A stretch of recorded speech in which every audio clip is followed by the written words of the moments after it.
Pemirsa, sebagai ungkapan rasa syukur kehadapan Tuhan Yang Maha Esa, Polres Buleleng melaksanakan upacara pemasupatian senjata dan kendaraan dinas. Upacara tersebut diharapkan mampu memberikan dampak positif bagi anggota yang menggunakannya.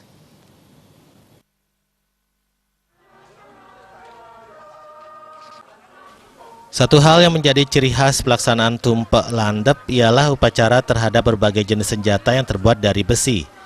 Di Polres Buleleng, semua peralatan dinas untuk mendukung tugas kepolisian, khususnya Polres Buleleng seperti senjata api, kendaraan dinas baik roda 2, roda 4 maupun roda 6, dan peralatan kantor lainnya diupacarai.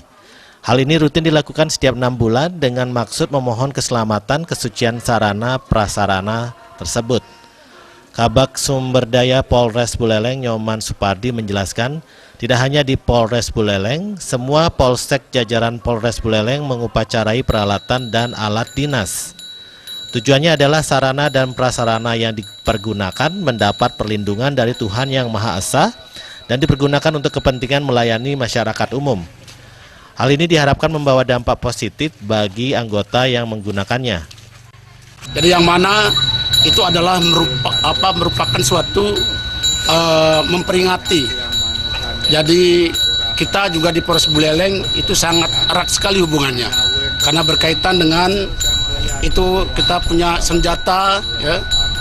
Dan karena senjata itu juga merupakan suatu kelengkapan kami, ya, sebagai anggota Polri dalam rangka memberikan suatu perlindungan, pengamanan dan pengayoman kepada masyarakat. Itu juga merupakan suatu puji syukur kita kepada Yang Maha Kuasa, Ide Sang Yang Widiwase. Jadi bertepatan hari tumpek landep ini kita memperingati, ya, atau memberikan suatu yatnya atau upacara.